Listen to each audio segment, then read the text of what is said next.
Monsieur le Président Rimbourg nous rejoindra. Apparemment, il a fini son intervention, donc il ne devrait pas tarder. Donc merci de nous avoir rejoints. Nous auditionnons donc la présidente des magistrats pour la justice. Donc dans le cadre de nos auditions, donc quelques petites informations préalables. Nous sommes enregistrés, donc tout ce que vous direz ne sera pas retenu contre vous, rassurez-vous, mais en tout cas pour être visionné par ceux qui s'intéressent aux travaux de l'émission.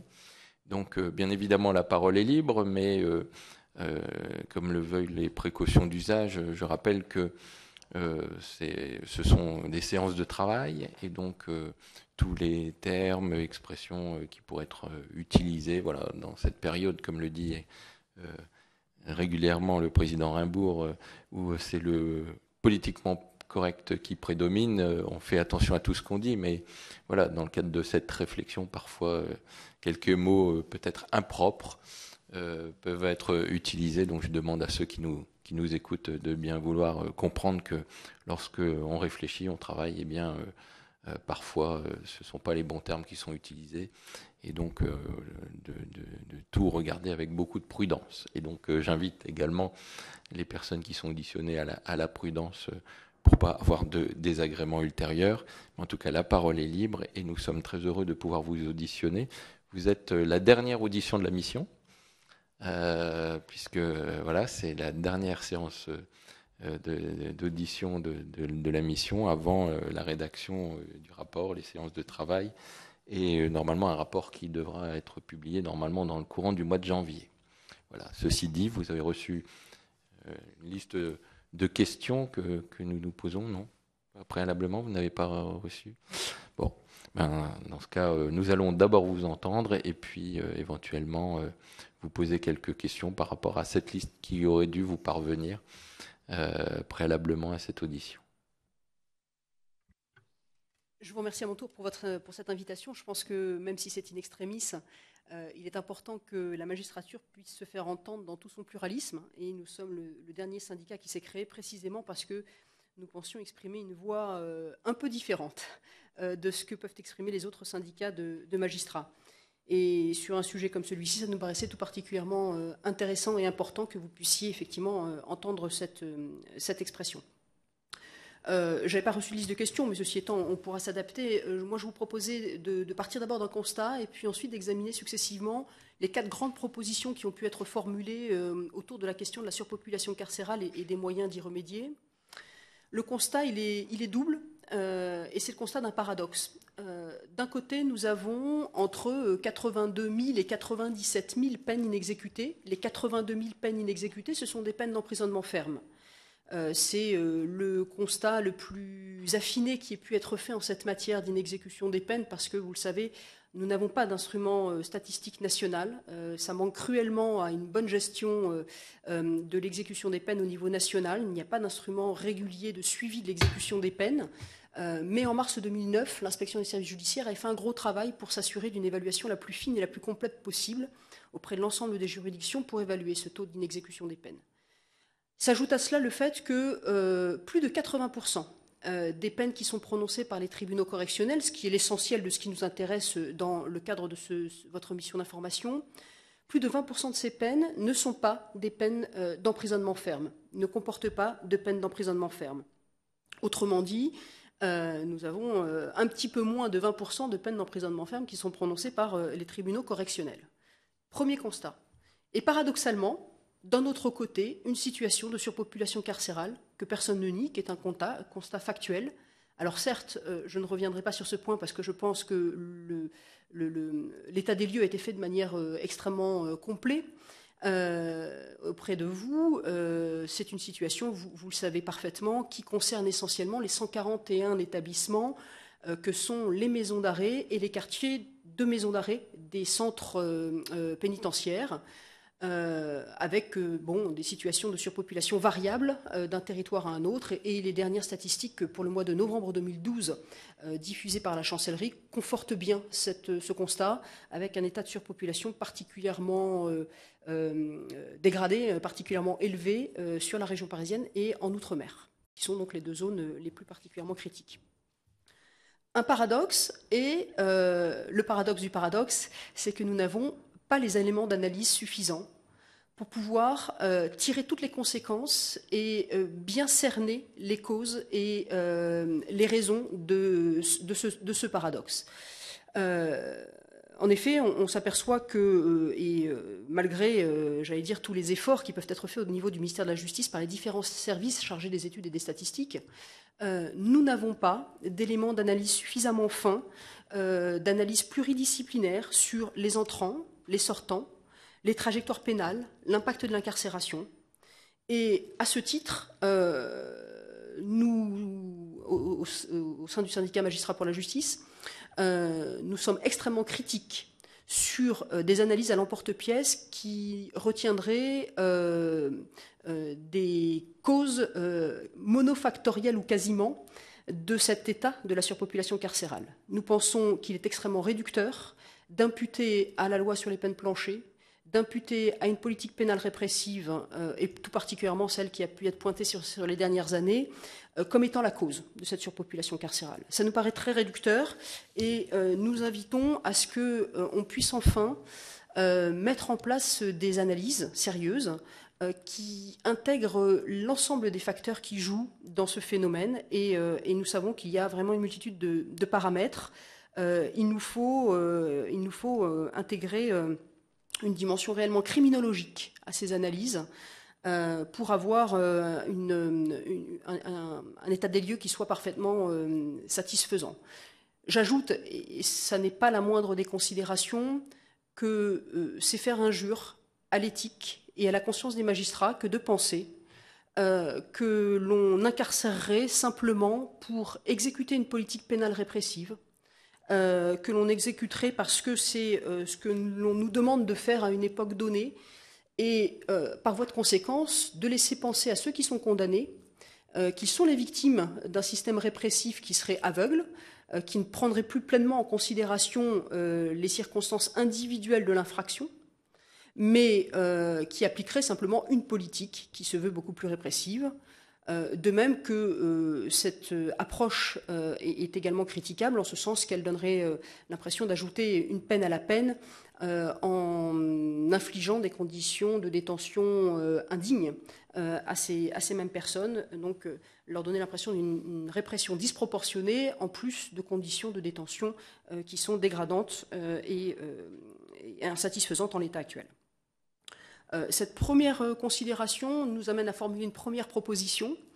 Je ne l'ai pas précisé à titre liminaire, je le fais maintenant. On vous remettra un document complet qui viendra développer un petit peu tout ce qui pourrait être exposé oralement, et qui notamment, sur tous les aspects chiffrés, sourcera ces chiffres pour que les choses soient indiquées de manière traçable.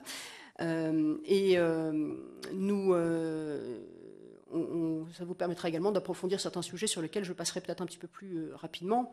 Donc il y a un certain nombre de propositions qui sont formulées dans ce document, et la première d'entre elles, c'est préalablement, mais vraiment préalablement, à toute décision sur les conclusions que vous pourrez tirer de votre mission, nous souhaitons ardemment que des études approfondies puissent être menées, parce qu'elles vont engager notre pays pour de longues années.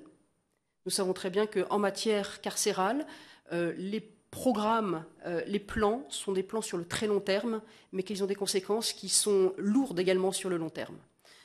Et donc, il nous paraît que sur un sujet aussi important que celui-ci, il puisse y avoir une étude complète des raisons de l'incarcération, de ce qui conduit à prononcer des peines d'emprisonnement ferme, de tout ce qui, dans l'incarcération, peut être lié à la récidive ensuite, et que tous ces facteurs puissent être bien évalués pour que les décisions qui seront prises et les choix qui seront faits soient pleinement éclairés. En tout cas, en termes d'analyse, je tenais à insister sur un point également, qui est que une autre idée doit être combattue. S'il y a une analyse qui est certaine dans ce phénomène, c'est que le taux d'incarcération en France n'est pas exorbitant. Nous avons, et ça, les statistiques sont au niveau du Conseil de l'Europe, vous le savez, c'est la fameuse étude SPACE qui se fait, ou SPACE, qui se fait très régulièrement. La France était classée 12e sur 47 États membres du Conseil de l'Europe aux dernières évaluations en termes de taux de détention. Nous avions le 12e plus bas taux d'incarcération en Europe, au sein des pays du Conseil de l'Europe. Et paradoxalement, mais c'est une conséquence logique quand on en regarde les facteurs, nous tombons à la 24e place, donc parmi les derniers de la classe, j'allais dire, en taux de densité carcérale, en densité carcérale, tout simplement parce qu'il n'y a pas assez de places de prison en France. C'est un constat qui, pour nous, paraît clair et qui nous paraît devoir être rappelé de manière évidente. Nous avons en France 88 places de prison pour 100 000 habitants, là où la moyenne européenne est à 144. J'en ai terminé de ce premier aspect. Je vous propose d'examiner les 4 propositions qui ont pu être formulées pour apporter des solutions concrètes au phénomène de surpopulation carcérale. La première proposition qui a été envisagée consisterait à dépénaliser un certain nombre de contentieux, à retirer toute sanction pénale à un certain nombre de faits qui aujourd'hui sont sanctionnés. Et sur ce point, il nous semble qu'il y a là un chantier qui peut s'envisager tout à fait sur un certain nombre de contentieux, mais qui ne sont pas forcément ceux que l'on traite le plus quotidiennement, qui ne sont pas forcément les infractions de droit commun du code pénal, et en tout cas un chantier qui nous amène beaucoup plus loin que la simple question de la surpopulation carcérale, parce qu'il y a un petit côté raisonnement par l'absurde à constater que des faits sont suffisamment graves pour conduire des juges à prononcer une peine d'emprisonnement ferme, qui devrait normalement conduire quelqu'un en prison, et à se dire que pour des raisons de gestion du bout de la chaîne, il faudrait supprimer cette sanction pour éviter d'avoir le phénomène de surpopulation. Donc là, il y a vraiment un phénomène qui nous paraît, une solution qui nous paraît presque par l'absurde, à penser dépénaliser des contentieux sur lesquels les faits sont suffisamment graves pour conduire des gens aujourd'hui en prison et des tribunaux pour les condamner à ce type de peine. J'ajoute également, et ça c'est un impératif absolu, c'est un des leitmotifs de notre syndicat, qu'il est absolument indispensable pour notre société que la justice préserve la vertu dissuasive de la loi.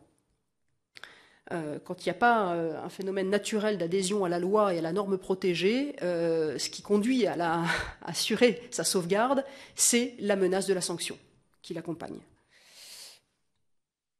En conclusion, je dirais simplement que sur cette question de la dépénalisation, il y a certainement un chantier à mener, il y a peut-être des réflexions à conduire, mais que c'est un chantier en soi et que prétendre régler la question de la surpopulation carcérale par ce biais-là ne nous paraît pas une solution qui soit totalement pertinente. La deuxième solution qui a été avancée consiste alors à maintenir les sanctions pénales, mais à restreindre la faculté pour les juridictions à prononcer des peines d'emprisonnement ferme. Là encore, je crois qu'il faut partir de l'existant. Avant même la loi pénitentiaire de mars 2009, nous avons eu un mouvement législatif assez ancien qui va toujours dans le même sens, c'est-à-dire dans le sens d'une restriction des facultés d'incarcération et des textes qui soulignent le caractère exceptionnel de la détention et de l'emprisonnement, notamment en exigeant des motivations particulières qui sont destinées à garantir que le juge ait bien pris en considération toutes les conséquences de sa décision, non seulement à l'égard de la personne poursuivie, mais aussi au regard des circonstances de l'infraction, et puis quant aux conséquences de la mesure d'incarcération qu'il ordonne. Il nous semble qu'il n'est aujourd'hui ni souhaitable, ni acceptable d'aller plus loin dans ce sens. Je rejoins en cela la circulaire de politique pénale diffusée par le garde des Sceaux en septembre dernier, qui fait du principe d'individualisation un principe cardinal de notre droit pénal. Nous rejoignons parfaitement sur ce point-là les considérations de notre nouvelle garde des Sceaux et nous indiquons que ce principe doit être vrai, que la loi soit plus clémente ou qu'elle soit plus répressive. Et il faut laisser toute latitude aux juridictions d'avoir les moyens d'adapter la sanction à chacun des cas d'espèce qui leur sont soumis. Et que lorsqu'une peine d'emprisonnement s'impose, elle doit s'imposer sans avoir à chercher nécessairement à créer des embûches pour les juridictions en créant une surcharge de travail parce qu'on exigerait des motivations particulières, d'aller rechercher des considérations qui sont liées à la situation de la personne, etc., qui conduira à des investigations supplémentaires, à du temps et à des moyens que l'on n'a pas forcément. Je mettrai sur le même plan la question de la limitation de certains modes de poursuite.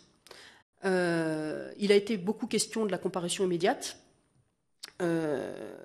Sur ce terrain-là encore, il nous semble que prétendre régler la question de la surpopulation en venant restreindre les possibilités de comparution immédiate est une mauvaise solution.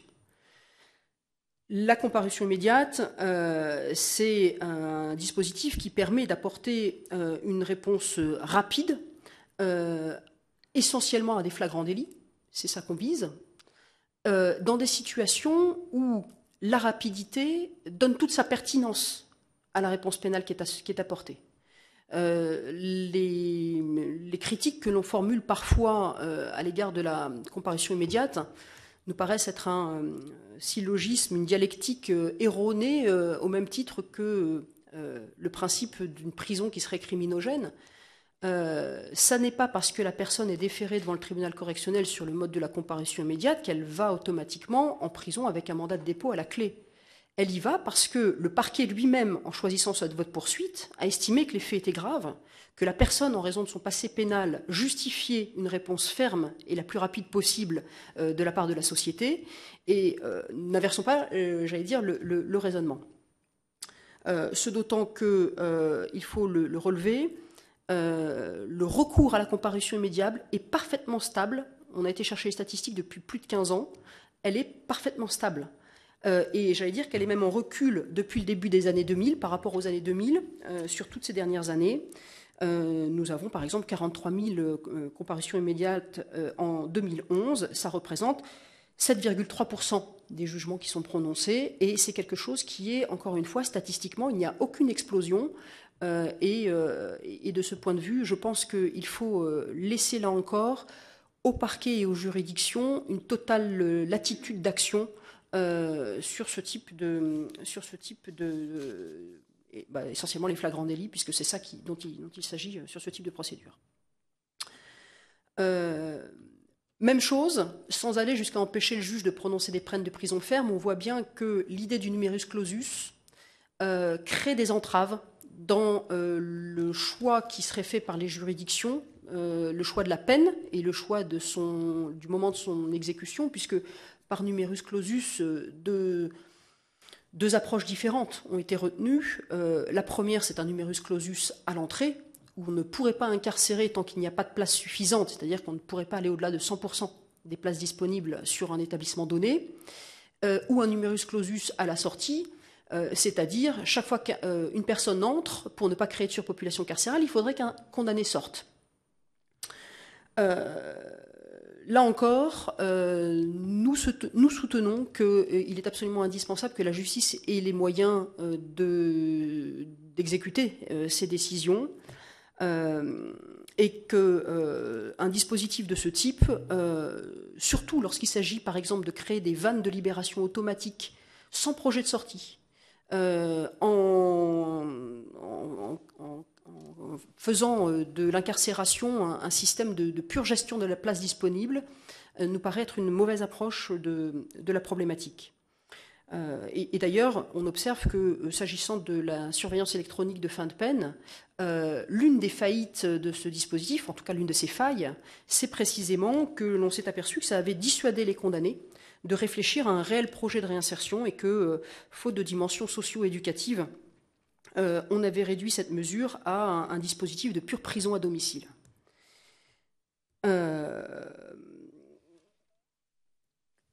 Troisième solution qui a été avancée pour régler la question de la surpopulation carcérale, c'est, cette fois, on maintient la sanction pénale qui est encourue, on n'empêche pas le juge de prononcer une peine de prison ferme, mais on fait en sorte que lorsqu'une peine de prison ferme est prononcée, on recherche au maximum des alternatives à l'incarcération, ou si incarcération il doit y avoir, on assure des aménagements de peine qui soient le plus large possible. Sur ce terrain, notre préoccupation est d'assurer la cohérence d'ensemble et la crédibilité de la parole de la justice. Il y a aujourd'hui un brouillage important dans la manière dont la justice travaille. Et je pense que ça suscite un certain nombre d'incompréhensions Et plus que de l'incompréhension, notre conviction est que le sentiment d'impunité, l'inexécution d'un certain nombre de peines engendre un sentiment d'impunité qui lui-même peut engendrer de la récidive, on le sait. Et nous souhaitons que l'on prenne bien en considération, chaque fois qu'on traite de ces questions-là, trois objectifs, trois idées contre lesquelles il faudrait lutter. La première, c'est de laisser penser qu'une condamnation se négocie. La seconde, c'est de donner à l'autorité de la chose jugée une dimension variable.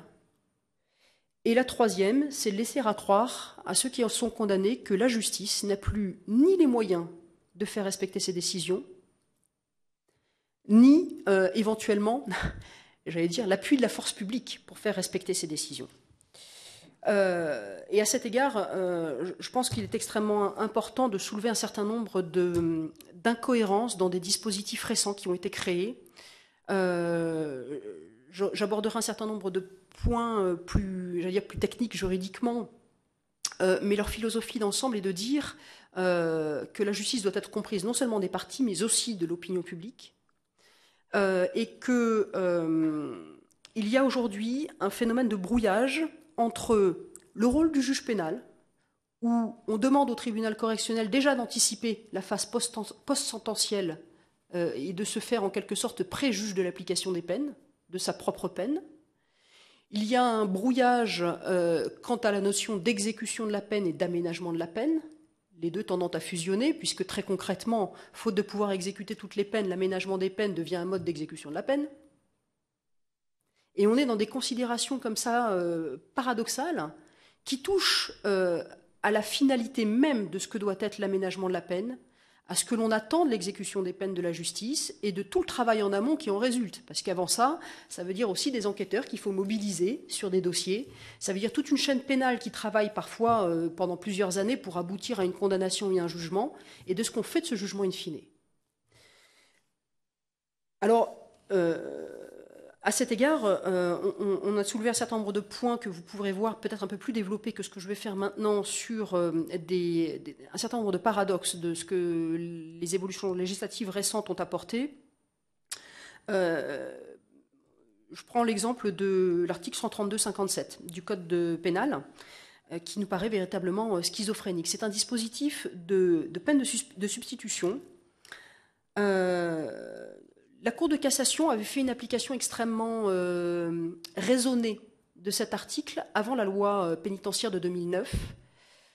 Et le législateur a retenu une position différente de celle de la Cour de cassation en 2009, qui aboutit aujourd'hui à des solutions qui sont purement aberrantes. Nous avons des hypothèses dans lesquelles le tribunal correctionnel va prononcer une peine mixte, une peine ferme et une partie avec sursis, ou sursis avec mise à l'épreuve. Ce sursis n'est pas respecté. La personne ne respecte pas son obligation de travail d'intérêt général ou son obligation d'aller voir son médecin, de rechercher activement un emploi, etc. Ce sursis est révoqué. Eh bien, ce texte permet que le juge de l'application des peines, qui d'ailleurs a parfois saisi le tribunal correctionnel en demandant la révocation, un autre juge de l'application des peines ou celui-là même, on lui donne la possibilité de substituer à la peine ferme qui va être prononcée en révocation du sursis, de substituer un sursis avec travail d'intérêt général ou des jours amende. Il y a là quelque chose de complètement aberrant. Vous avez un condamné qui avait une partie ferme à purger, qui avait une partie avec sursis, on l'a mis en garde contre les conséquences de la méconnaissance des obligations liées à ce sursis, il ne les respecte pas, il comparait à nouveau, la juridiction juge opportun de révoquer en tout ou partie la peine assortie du sursis, et voilà qu'en phase d'exécution, le juge de l'application des peines va revenir à la situation initiale. C'est totalement aberrant. Vous aurez la même situation sur un certain nombre d'autres hypothèses que l'on évoque dans notre document. Certes, tous ces dispositifs de l'article 132-57 sont des dispositifs de totale novation de la peine. Ça n'est plus de l'aménagement de la peine, ça n'est pas de l'exécution de la peine, on change la peine. À la place d'une peine donnée, on va remplacer ça par un sursis avec travail d'intérêt général, par un travail d'intérêt général, par des jours d'amende. Alors, on a limité ce dispositif aux peines qui sont punies de 6 mois d'emprisonnement ferme maximum.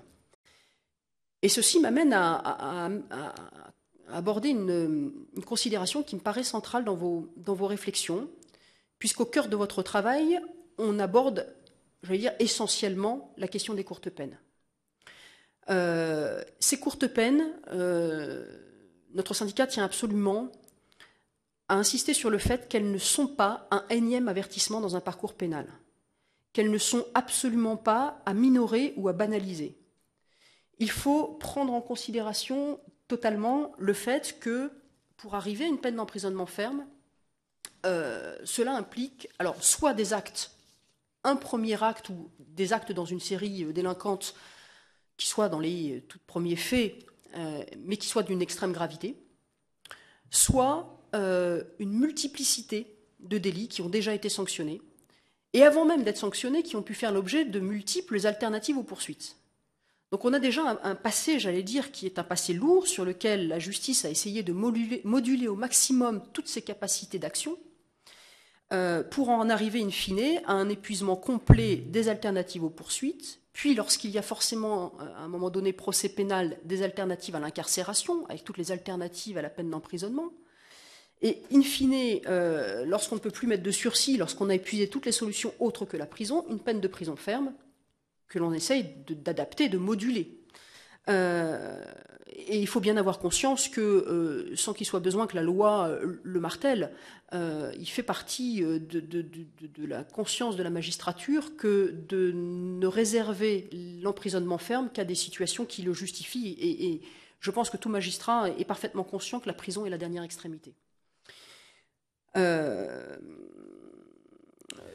Donc, à cet égard, il faut rappeler que lorsqu'une peine, même une courte peine, qu'on la situe à 6 mois, 1 an ou 2 ans, voire 3 ans, ce sont des peines qui sont significatives. Ça veut dire que dans l'esprit de la juridiction qui la prononce, ça doit marquer un coup d'arrêt.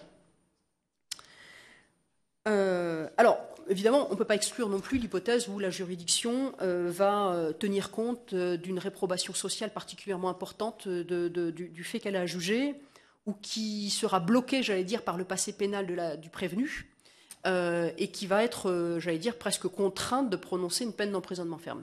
Mais, à supposer même qu'on soit dans cette hypothèse, ce que l'on avance comme proposition, c'est de bien faire la différence entre ce qui serait de l'aménagement de la peine par le juge de l'application des peines, qui est lié à une appréciation de la situation de la personne différente de celle qui était la situation de la personne au moment où elle était jugée. Et nous proposons, à cet égard, d'introduire un dispositif nouveau qui serait un emprisonnement, qu'on pourrait appeler un emprisonnement de rigueur, par exemple. Un dispositif par lequel la juridiction correctionnelle fait d'emblée savoir qu'elle estime qu'une incarcération est indispensable, qu'une partie au moins de la peine ferme qu'elle prononce doit être exécutée en prison. Un dispositif comme celui-ci, c'est un peu, si vous voulez, mais dans un autre ordre d'idée, la peine de sûreté, la mesure de sûreté qui est prononcée par une cour d'assises, où on sait que pendant un temps donné, la personne va vraiment faire sa peine. Là, on aura un dispositif qui nous permettrait, de la part du tribunal correctionnel, de bien marquer le fait que la peine d'emprisonnement ferme qu'il prononce, même courte, est une peine qui a un sens par elle-même et qu'il faut que la personne aille en prison, parce qu'elle a suffisamment apprécié sa situation, la gravité de l'acte, les circonstances de l'infraction, etc., pour que le juge de l'application des peines ne revienne pas sur sa parole. Et il y aurait bien d'autres avantages qui découleraient d'un dispositif comme celui-ci, à commencer par d'abord le fait qu'on distinguerait bien exécution de la peine et aménagement de la peine, là où aujourd'hui je vous indiquais qu'il y avait une très large confusion, et on accélérerait le processus d'exécution, puisque dans tous les autres cas, ça voudrait dire qu'on a déjà prévu que le juge de l'application des peines puisse aménager ab initio et envisager l'hypothèse que la personne, même si elle a une peine de prison ferme prononcée à son encontre, ne mette jamais les pieds en prison. C'est une proposition que l'on vous soumet. On On soumet également un certain nombre d'autres propositions que j'aborderai pas, mais que vous verrez dans notre document, qu'on pourra aborder plus tard si vous le souhaitez dans le décours des questions, sur le sursis mise à l'épreuve, sur lequel il y aurait un certain nombre d'améliorations également, nous semble-t-il, à apporter, toujours dans l'esprit, dans l'idée de dire que pour que la parole de la justice soit crédible, il ne faut pas que les menaces qu'il formule, le sursis avec mise à l'épreuve, il y a quand même la menace d'une peine d'emprisonnement à la clé si les obligations ne sont pas respectées, pour que ces menaces ne soient pas vaines et soient prises au sérieux. Il y a un certain nombre d'améliorations qui nous paraissent devoir être apportées, et donc je ne rentrerai pas dans ce détail-là, que vous trouverez dans notre document. Je voudrais simplement que, quels que soient les dispositifs d'aménagement des peines ab initio qu'on envisage, je me fais là le porte-parole de nombreux magistrats, cessons de complexifier le travail du juge pénal. Le tribunal correctionnel n'a pas les moyens juridiques, n'a pas la disponibilité, n'a pas les outils pour déjà envisager la phase post-sententielle. Ça n'est pas son travail d'être un pré-juge de l'application des peines. On a vu toutes les difficultés pratiques de ceux qui tentaient malgré tout, sans avoir tous ces outils, de respecter la lettre du texte et donc de prononcer des peines avec une semi-liberté, des choses comme ça, et toutes les difficultés que ça peut engendrer ensuite derrière. Chacun son rôle. Le juge d'application de peine a une véritable spécialité. C'est un domaine extrêmement technique et ça suppose un travail partenarial extrêmement étroit, touffu, compliqué, et le juge correctionnel a suffisamment à faire en consacrant le temps nécessaire à son travail principal, qui est d'abord d'évaluer les charges, de décider d'une condamnation ou pas, et quand il décide d'une condamnation, de faire le juste choix de la peine au regard de la personnalité de la personne qui est en face, et puis des circonstances de l'infraction, et tout ce que l'on prend habituellement en considération pour déterminer la nature de la peine, sa durée, et puis les peines complémentaires qui conviennent.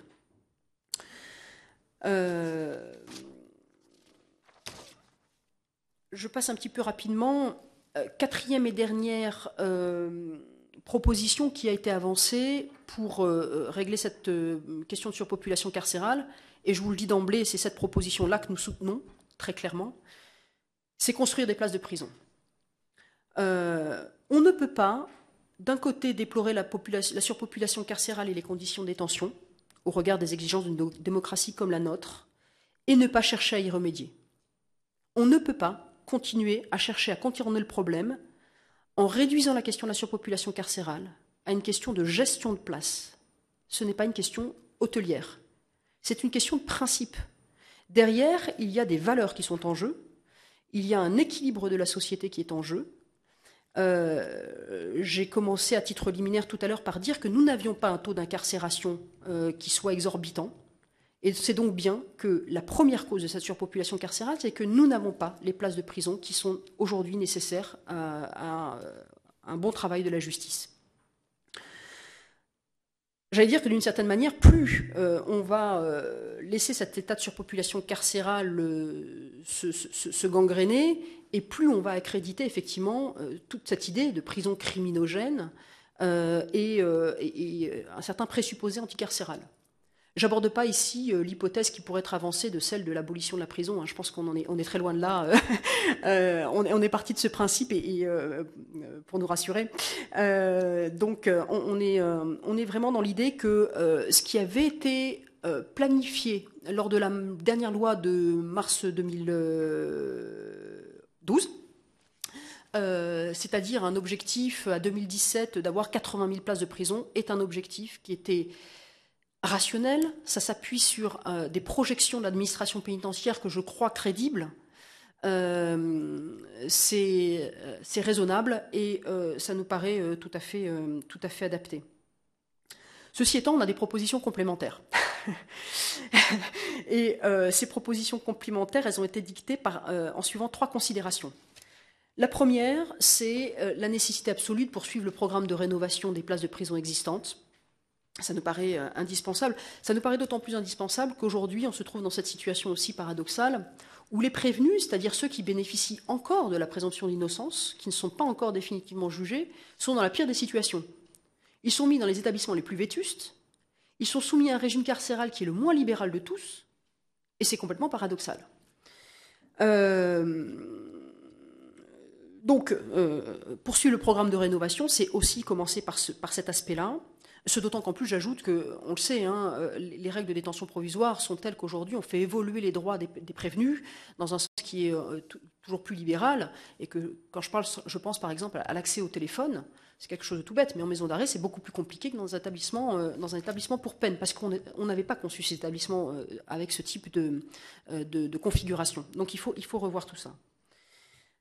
La deuxième considération qui nous a guidé sur les propositions complémentaires que je vais vous soumettre, c'est de dire qu'il faut clairement affirmer que les courtes peines ont leur place en établissement pour peine.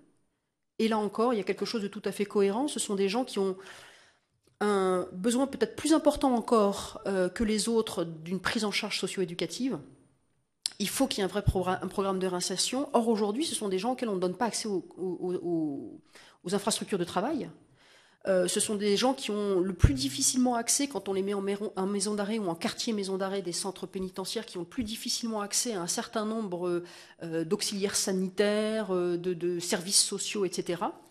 Et donc, il faut prévoir dans les établissements pour peine des places, même si je sais qu'en termes de proximité avec les centres urbains, il peut y avoir des difficultés qui sont liées à ces questions. Et enfin, troisième considération, il faut absolument, là encore, remédier au problème des difficultés qui sont liées à la mise en place d'un travail socio-éducatif autour des courtes peines. Parce qu'effectivement, on sait que ces durées d'incarcération, c'est un peu l'effet paradoxal. Plus c'est court, plus c'est difficile de faire un travail. On le fait pour éviter aussi une désinsertion parfois, de faire des courtes peines. Mais paradoxalement, ça ne permet pas non plus de mettre en place des passerelles efficaces entre la prison et l'extérieur. Et ça ne permet pas au service de probation et d'insertion de commencer en milieu ouvert un travail efficient. Ceci nous amène aux propositions qu'on formule à titre complémentaire à celle de la création de places de prison, qui est déjà une proposition ambitieuse. La première, ce serait de privilégier les établissements hybrides. C'était la grande réforme des années 70, c'était le Canuet, c'était tout ce qui a suivi les grandes mutineries, parfois sanglantes, des années 70. On a oublié ce que c'était que les années 70 en milieu carcéral. 1970, c'est pas si vieux que ça. On a oublié qu'on portait encore la tenue pénitentiaire, qu'il y avait l'interdiction de la radio et des journaux en détention jusqu'en 1971, qu'il y avait l'obligation au silence en détention. On a oublié tout ça. C'est aujourd'hui le jour et la nuit. Et pourtant, il y a encore des progrès à faire, certes. Mais vraiment, privilégier les établissements hybrides nous paraît la meilleure solution d'éviter ce phénomène d'entassement en maison d'arrêt et en quartier maison d'arrêt. Il nous paraîtrait opportun d'envisager notamment la transformation de centres de détention en centres pénitentiaires, qui permettent davantage de flexibilité en gestion. Et puis quelque chose qui vraiment, alors là, nous paraît essentiel, il faudrait changer les paradigmes. Aujourd'hui, on oriente les détenus en fonction du temps de peine, de la nature de la peine.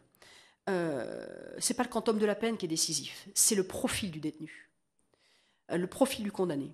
Et ça, c'est quelque chose qui est essentiel. Il faut multiplier le profilage des condamnés pour déterminer leur orientation. Alors oui, il y a toujours l'exigence d'avoir une proximité avec le lieu de domicile habituel, la proximité familiale, etc., bien sûr. Mais il y a des condamnés, on le sait tous, il y a certains établissements qui ont été spécialisés, par exemple, pour les délinquants sexuels, parce que justement, on s'est équipé particulièrement pour assurer une prise en charge adéquate. Et c'est un modèle qui mériterait d'être généralisé. Il ne faut pas non plus épuiser le Centre national d'évaluation, mais enfin, il a un rôle tout à fait intéressant à jouer. Et vous le savez sans doute, à la suite de l'affaire de Pornic, un rapport avait été remis par le groupe de travail qui avait été mis en place par la chancellerie. Et l'une des conclusions était de mettre en place un DAV, un diagnostic criminologique. Donc de former en quelque sorte les conseillers d'insertion et de probation, les sensibiliser à ces questions criminologiques, justement parce que la détention, c'est pas juste placer quelqu'un derrière des barreaux, il faut que cette personne soit dans un cadre, dans une logique d'accompagnement et dans un univers carcéral qui lui corresponde, qui corresponde vraiment à ce qu'on peut attendre de lui. Et puis bien sûr développer les quartiers de courte peine, ça nous paraît une nécessité. Enfin, j'allais dire, là aussi, on peut être un peu ambitieux. C'est le lieu pour rêver aussi, ce type de mission. Donc, on ouvre grand la boîte. Il nous semblerait tout à fait opportun de commencer à réfléchir à un élargissement de la gamme des établissements pénitentiaires en envisageant la mise en place de centres de réinsertion. L'idée étant d'être un peu sur le modèle des centres de placement pour les mineurs, avec cet avantage. Alors vous pourrez me dire, aujourd'hui, un placement extérieur répondrait tout à fait à cette finalité. C'est vrai. Il y a un certain nombre d'aménagements des peines qui permettraient de créer ces dispositifs. Sauf qu'aujourd'hui, vous n'avez pas de dispositif. Chaque prestation qui est liée à un aménagement de peine, quand vous faites une libération conditionnelle, un placement extérieur, une semi-liberté, etc., le logement, la prise en charge en termes de soins, l'accompagnement socio-éducatif, la vérification des obligations et des interdictions qui pèsent sur le condamné, tout ça fait l'objet d'une prestation distincte. C'est-à-dire qu'on va d'un côté s'occuper de son logement, de l'autre de savoir quel est le médecin qu'il va pouvoir rencontrer, d'un autre côté s'occuper de savoir où est-ce qu'il est logé, etc. L'idée d'un centre de réinsertion, ce serait avec ou sans hébergement, d'avoir un cadre d'accueil, alors qu'il soit un minimum contraint, c'est-à-dire que quand même il y a une surveillance, il y a un accompagnement dans les obligations qui incombent aux condamnés qui seraient placés dans ce centre, et une proximité de l'accompagnement socio-éducatif au sein de ce centre. Un dispositif qu'on aimerait voir complété par la création d'un nouveau corps de métier au sein de l'administration pénitentiaire qui est absolument indispensable aujourd'hui, qui serait la création d'agents de probation. Vous le savez, les services d'insertion et de probation sont déjà très accaparés par le suivi des mesures en milieu ouvert, mais ne leur permettent pas un véritable contrôle de proximité.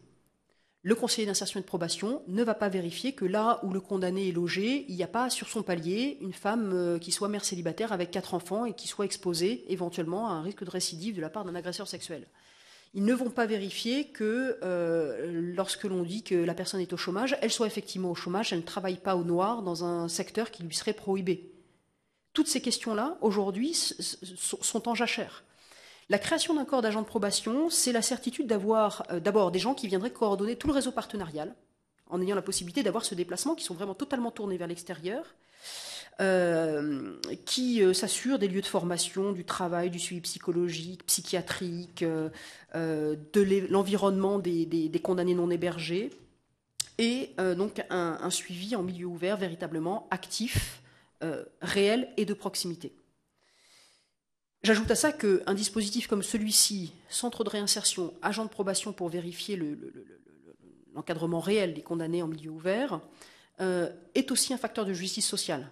Parce qu'on l'a beaucoup évoqué, je pense, devant vous, il est vrai que des personnes qui n'ont pas de garantie de représentation, qui sont des personnes qui sont une part de notre public non négligeable, qui sont en situation sociale précaire, ce sont des gens que l'on mettra plus aisément en détention parce qu'on sait qu'on ne perdra pas des jours, voire des mois ou des années pour leur notifier les jugements, assurer sa mise à exécution, parce que ça encore, dans le travail d'exécution des peines, c'est quelque chose de lourd, et donc on va conduire en prison et rapidement.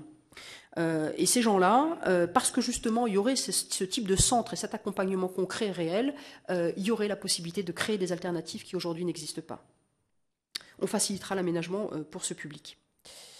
J'ajoute également, là, les élus que vous êtes pourraient y être sensibles, que ce sont des dispositifs qu'on pourrait envisager très aisément, à mon avis, de faire cofinancer par des collectivités. La région pour l'aspect travail-formation, le département pour l'aspect social, voire, et ça peut être une solution de démarrage, voire une solution complémentaire, parce qu'il y a une offre de ce côté-là, le secteur associatif. On pourrait tout à fait envisager un secteur associatif habilité qui gérerait ces centres de réinsertion avec un financement en partie public éventuellement, avec une aide.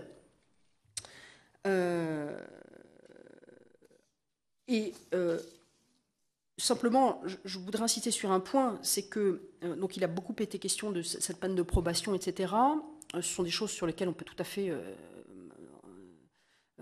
rejoindre les propositions formulées dès lors qu'il y a l'utilité est démontrée. En revanche, il y a un point qui nous paraît tout à fait essentiel, c'est que une condamnation pénale implique de la contrainte. On ne peut pas, pour seule peine, imposer une aide sociale. Ce serait un phénomène totalement paradoxal.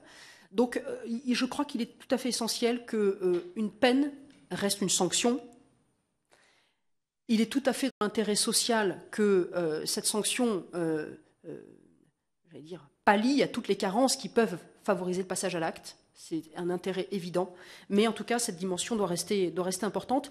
D'où, pour nous, un certain nombre de développements. Mais là encore, je ne vais pas m'appesantir. Vous verrez le détail de ce que l'on peut proposer sur ce sujet.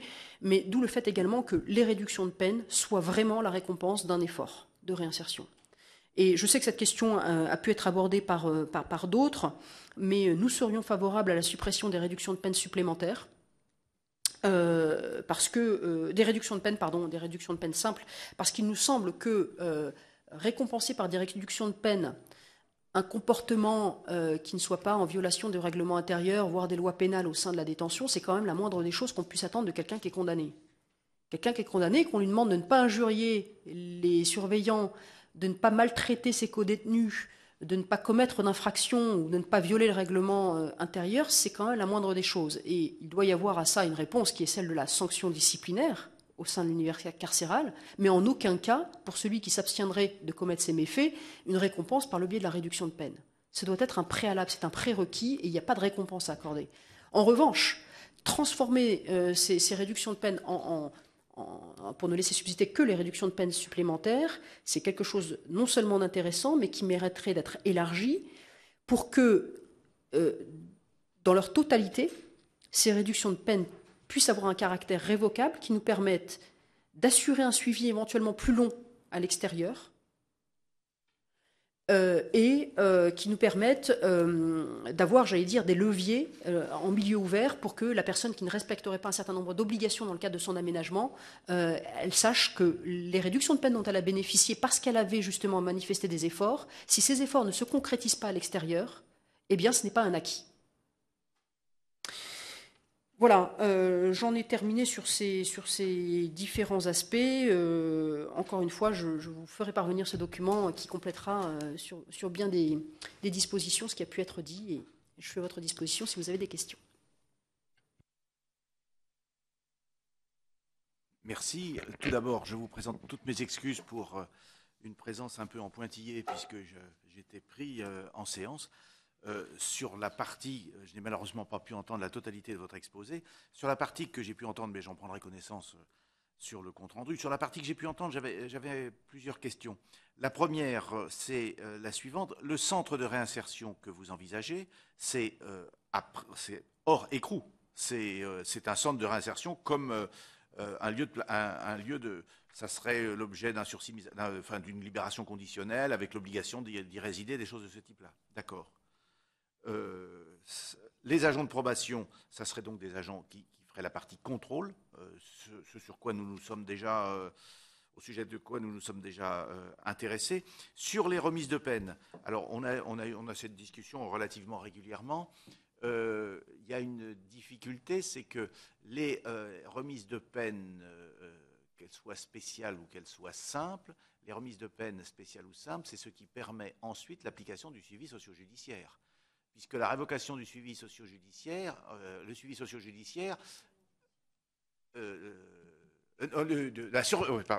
surveillance judiciaire, excusez-moi, la surveillance judiciaire est basée sur les remises de peine. Donc, ça voudrait dire que l'on touche à un mécanisme qui est un mécanisme de suivi à la sortie,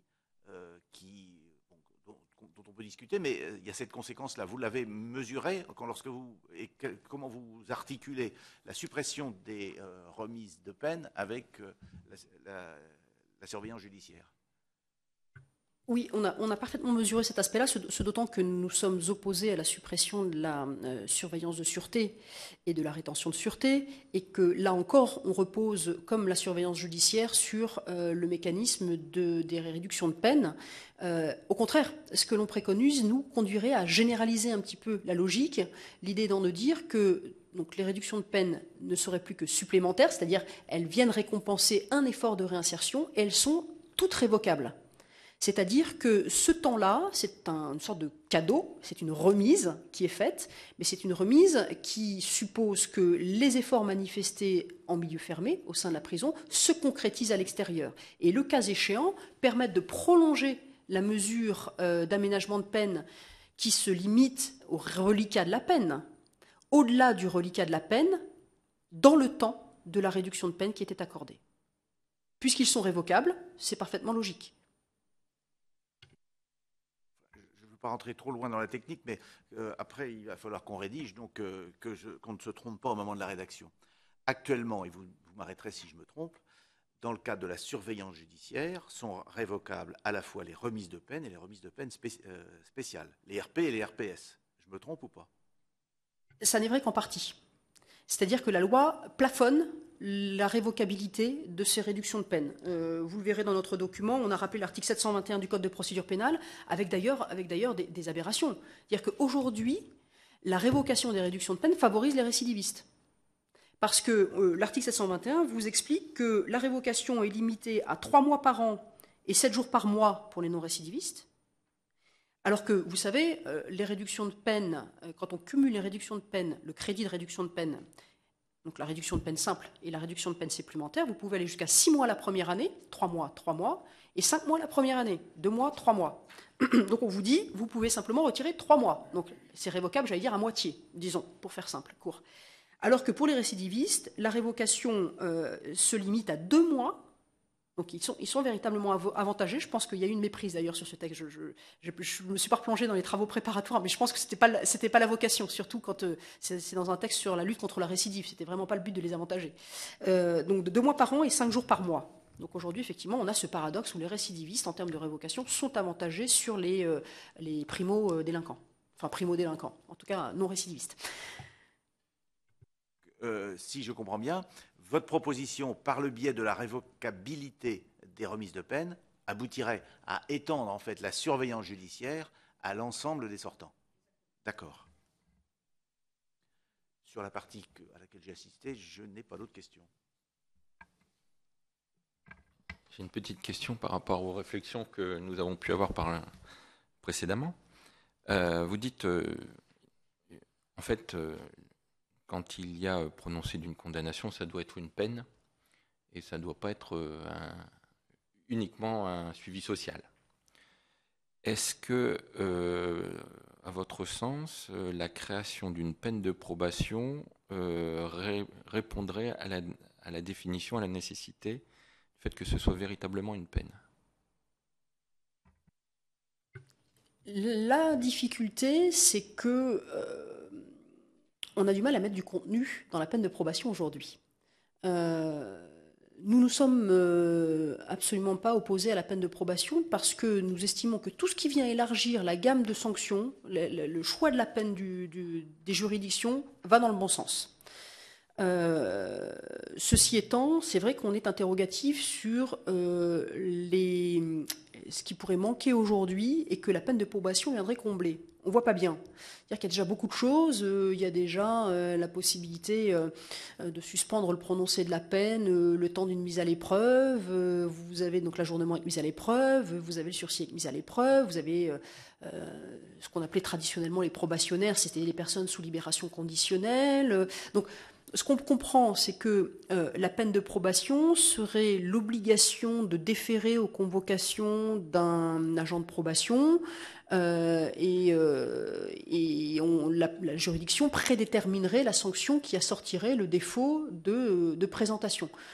On a un petit peu de mal à voir en quoi est-ce que c'est pas déjà quelque chose qu'on retrouverait dans le suivi socio-judiciaire s'agissant de répondre aux convocations de son médecin et les alertes du médecin coordonnateur, ce qui déjà pourrait se faire dans le cas du sursis mise à l'épreuve. On a un petit peu de mal à voir quelle serait la plus-value aujourd'hui de la peine de probation. Ça resterait une peine pour nous qui serait admissible dès lors que, effectivement, c'est assorti d'une sanction très claire. Et que l'objectif est de répondre à une véritable une véritable situation sociale de la part du condamné qui participe, j'allais dire, de son passage à l'acte. Si on a identifié ce genre de circonstances dans son passage à l'acte, ça peut être quelque chose d'intéressant. Maintenant, effectivement, c'est très difficile de se prononcer à partir du moment où on n'a pas tout le contour. Voilà, je pense qu'en termes de peine de probation, en plus, je ne suis pas forcément convaincue que tout le monde entende forcément la même chose. Donc, ça complique un petit peu l'analyse et puis l'avis qu'on peut porter.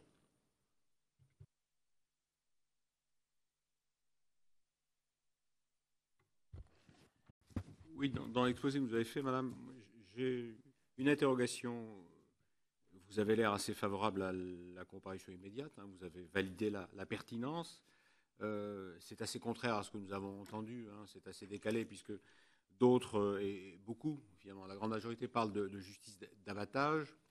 Donc c'est vraiment une interrogation. Je ne sais pas pourquoi vous arrivez à cette conclusion, alors que majoritairement, quand même, c'est une vraie difficulté, que peut-être ce qui nous gêne, c'est le manque de magistrats pour agir, et non pas le fait, je dirais, comme en médecine, pour lutter contre un désert médical, excusez-moi de prendre la médecine, c'est mon métier d'origine, de multiplier les actes à grande vitesse. Ça ne me paraît pas la solution. La solution pourrait être effectivement plus de médecins aux bons endroits, plus de magistrats aux bons endroits. Ça me paraîtrait une solution plus adéquate.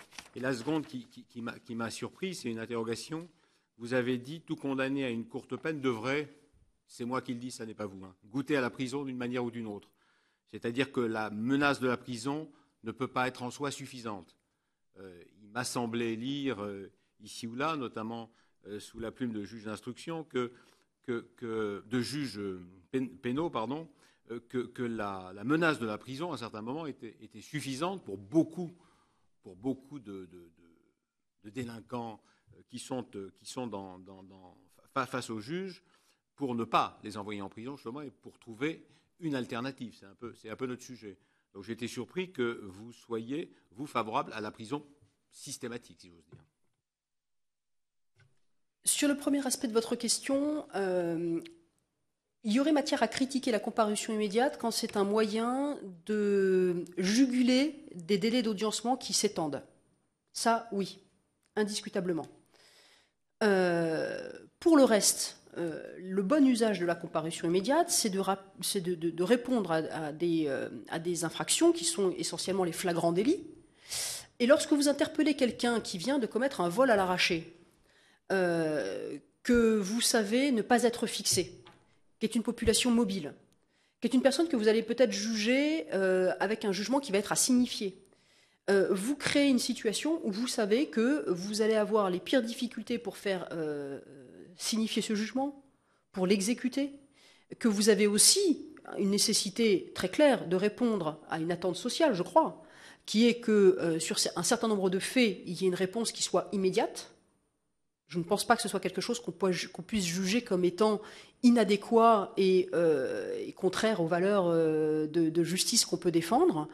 Et donc, dans tous ces cas de figure, la comparution immédiate se justifie parfaitement. Elle ne signifie pas nécessairement peine de prison ferme. Je crois que les juges gardent parfaitement leur distance critique par rapport au choix du parquet. Ce n'est pas parce que le parquet a choisi la comparution immédiate qu'automatiquement, ça voudra dire mandat de dépôt à la barre. Je ne pense pas. Je pense que les juridictions gardent leur liberté d'action. Alors effectivement, après, ils ne sont pas forcément exempts de ce raisonnement que j'indiquais tout à l'heure, qui est de dire, et c'est quelque chose qu'on a tous à l'esprit, et puis d'ailleurs on porte nous-mêmes la critique, tarder à exécuter un jugement est quelque chose d'extrêmement néfaste. Ça vient briser parfois des parcours qui ont complètement changé. Si vous mettez 18 mois à exécuter un jugement, vous allez avoir quelqu'un qui peut avoir sa vie qui a complètement changé, bouleversée. Il va avoir rencontré quelqu'un, il va peut-être attendre d'être papa ou que sais-je. Donc on sait tous que, et c'est ce qui légitime d'ailleurs l'appréciation du JAP, l'aménagement des peines. Mais il y a une nécessité, je crois, à ce que, et la pertinence du jugement tient aussi à ce que son exécution, dans un certain nombre de cas, soit rapide. C'est-à-dire qu'on n'engage pas les finances publiques et les pouvoirs de l'État dans des recherches où la personne ne se présentera jamais, il va falloir lui notifier, etc. etc. Donc des choses qui sont ensuite, qui engendrent une mécanique extrêmement lourde. Je pense pas que les syndicats de magistrats, peut-être quelques exceptions près, mais soient partisans de la suppression de la comparution immédiate, ou même remonter son seuil de peine, c'est quelque chose qui serait, à mon avis, extrêmement, qui serait à regretter, s'agissant de l'efficacité de la justice pénale. Sur le deuxième aspect, j'ai du mal à me faire comprendre. Je ne dis pas que de courtes peines doivent nécessairement être exécutées et conduire en prison. Je disais simplement qu'il ne faut pas considérer les courtes peines comme étant un rappel à la loi. C'est pas une menace en l'air. Quand vous prononcez une peine ferme, c'est que vous n'avez pas fait le choix du sursis. Il ne faut jamais oublier que quand même, dans sa très grande majorité, la peine qui est prononcée après un délibéré de 3 juges, éventuellement soumise au réexamen de 3 autres juges en appel, éventuellement à un pourvoi. C'est quelque chose dont on pèse les conséquences. Et quand on fait le choix, dans une composition, de prononcer ne serait-ce que 3 ou 4 mois d'emprisonnement, par exemple pour quelqu'un qui est en récidive de conduite en état alcoolique, on lui a suspendu son permis, on lui a annulé son permis, il continue à conduire sans permis, ivre, quelqu'un pour qui on a épuisé toutes les solutions, on l'a obligé à se sevrer, ça n'a pas marché, on l'a empêché de conduire, ça n'a pas marché. À un moment donné, la prison ferme, c'est pas juste pour lui dire « crogneux, attention la prochaine fois ». Ça doit avoir un sens, ça doit avoir une portée. Donc c'est quelque chose sur lequel, c'est le sens de notre proposition s'agissant de l'emprisonnement de rigueur, de laisser la faculté à la juridiction de dire « non, là, le juge de l'application des peines, quelle que soit la situation de la personne, on l'a prise en considération, on a bien mesuré le sens de notre décision et sa portée, et il faut que cette personne aille en prison, parce que sinon, on ne donne pas le coup d'arrêt qu'on souhaite donner. Et il faut assurer cette gradation dans la réponse. Et c'est vrai qu'à force de dire sursis, à force de dire des peines qui finalement ne s'incarnent pas, qui sont des choses où la personne est condamnée, mais finalement, on a tous été... Enfin, moi j'ai été président de formation correctionnelle, le nombre de cas, et on a dû vous en rapporter ici quasiment à chaque audition de magistrat, des personnes, vous leur dites, avez-vous déjà été condamné, monsieur? Parce qu'ils n'ont que des sursis, ils vont vous dire non. Voilà, la peine, à un moment donné, j'allais dire, elle doit s'incarner. Ça ne veut pas dire que toutes les peines fermes doivent s'exécuter en prison. Mais laissons la possibilité au tribunal correctionnel de dire au JAP, non, l'aménagement sera possible, mais pas ab initio. Il faut qu'il y ait au moins quelques jours de prison qui soient exécutés. C'était Juste deux questions suite à votre exposé. La première, ça concerne la comparution immédiate. À la fois, on a été sensible à l'exemplarité de cette procédure, puisqu'elle répond rapidement à des faits d'une certaine gravité. Mais d'un autre côté, on est sensible à la circonstance que les chiffres sont à peu près les suivants. 7% des comparutions se font sous le mode de la comparution immédiate. C'est ce que nous dit l'ONDRP dans son dernier rapport. Et 25% des entrées en prison se font à l'issue d'une procédure de comparution immédiate. Il y a donc un effet incarcérant de cette procédure. Et on a interrogé un certain nombre des intervenants, de ceux qui étaient à votre place avant vous, pour leur dire que penseriez-vous de l'idée de faire une césure entre la décision sur la culpabilité et le prononcé de la peine, de façon à permettre une césure obligatoire, pas simplement la possibilité laissée à l'intéressé de se défendre, une césure obligatoire de 15 jours, de 3 semaines, quitte même à prononcer une détention provisoire dans l'intervalle, mais de façon à permettre à l'intéressé de présenter ses éléments de défense, non plus sur la culpabilité, mais sur la peine qu'il convient de prononcer suite à cette déclaration de culpabilité. Est-ce que vous avez réfléchi à une solution de ce type-là? Nous mesurons aussi l'inconvénient de cette solution qui consiste à faire 2 audiences, là où autrefois il y en avait une. Mais est-ce que vous avez une position sur ce sujet? La deuxième question fait suite à votre remarque sur les arrêts de rigueur. Certes, les arrêts de rigueur, le terme n'est pas bon, mais à la prison de rigueur, excusez-moi, à la prison de rigueur, aménageable après un certain temps, mais l'encombrement est tel qu'un aménagement est très difficile à prononcer dans un délai bref. Et une fois qu'on est incarcéré, les délais d'audiencement d'une audience d'application des peines, y compris devant le JAP, sont tellement longs que parfois la peine est terminée avant même qu'on ait pu l'aménager.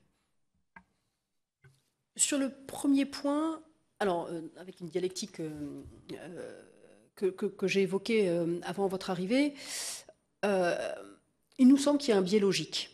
De la même manière que quand on soutient ce qui nous semble être un postulat critiquable de la prison criminogène, de la même manière, dire que la comparution immédiate engendre je ne sais plus quel est le terme que vous avez utilisé, mais de la fermeté, ça nous paraît quelque chose sur lequel il faut pas se tromper. Ce ne sont pas les lunettes qui rendent myope. Ce que je veux dire par là, c'est que oui, quoique ça rend l'œil feignant, hein, vous êtes médecin, je sais pas, mais indépendamment de ça, ça peut contribuer à un certain nombre de choses. On est tous d'accord, on ne va pas le nier, mais sur le principe lui-même, c'est là qu'il faut se méfier du raisonnement du biais logique. La comparution immédiate, vous avez parfaitement raison, hein, je rappelais également ce chiffre tout à l'heure de 7 et quelques pourcents des modes de poursuite, donc infinitésimal comparé à la comparution sur procès verbal qui est le gros mode de comparution, et la citation directe qui nous coûte très cher en huissier. La comparution immédiate donc, est marginale. Le recours à la comparution immédiate est stable depuis au moins 15 ans. On est remonté jusque-là dans les statistiques. Et effectivement engendre des peines d'emprisonnement ferme proportionnellement plus importantes dans la masse des condamnations. Mais est-ce le fait du choix de ce mode de procédure ou est-ce la nature des actes qui justifie le choix de cette procédure qui conduit à ce phénomène ?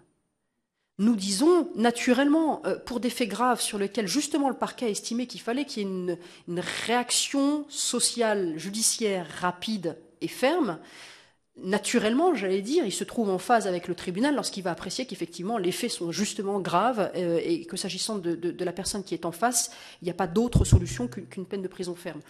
Donc, à partir de là, envisager un système de césure, intellectuellement, ça peut paraître séduisant. C'est d'une lourdeur incroyable. La question a été abordée sur la réforme du droit des mineurs. C'est des choses qu'on aborde souvent dans ces domaines. Qu'est-ce que va apporter la césure ? Est-ce que c'est dire le tribunal pourrait se laisser emporter par le mouvement et dans l'élan en disant allez hop, dossier terminé, 6 mois ferme, et se dire quelques semaines plus tard, il pourra peut-être apporter un regard un peu plus bienveillant sur le même dossier.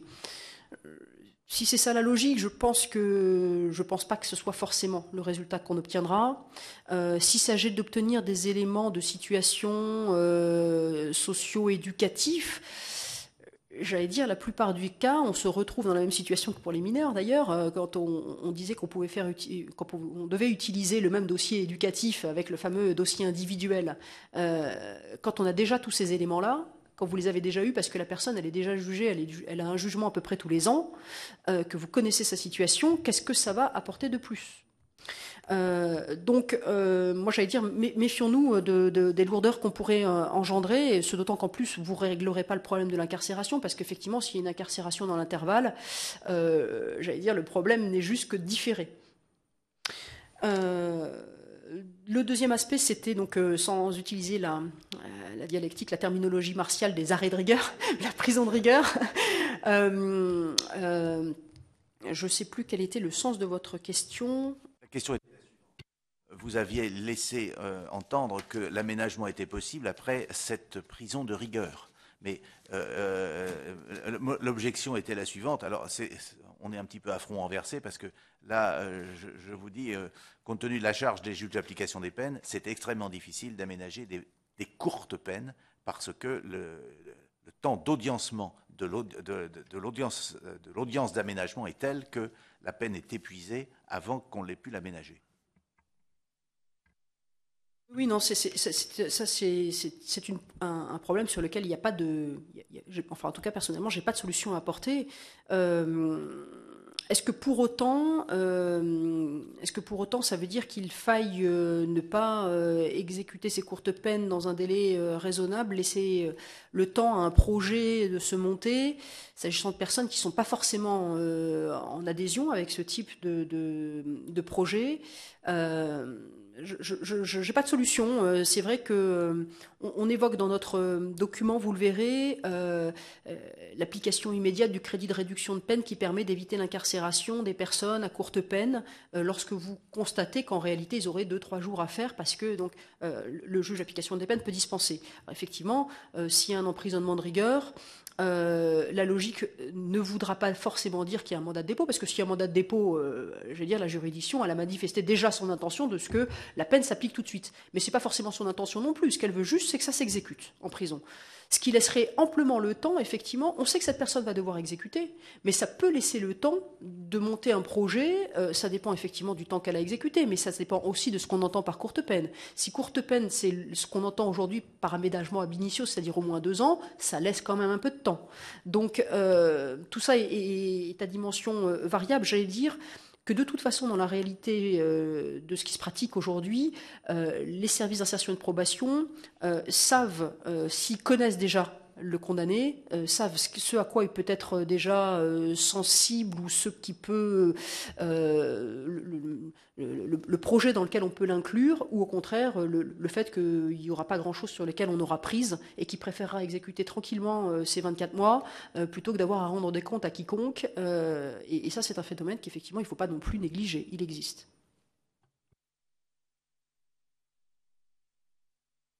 Merci. Nous n'avons plus de questions et vous remercions de votre participation.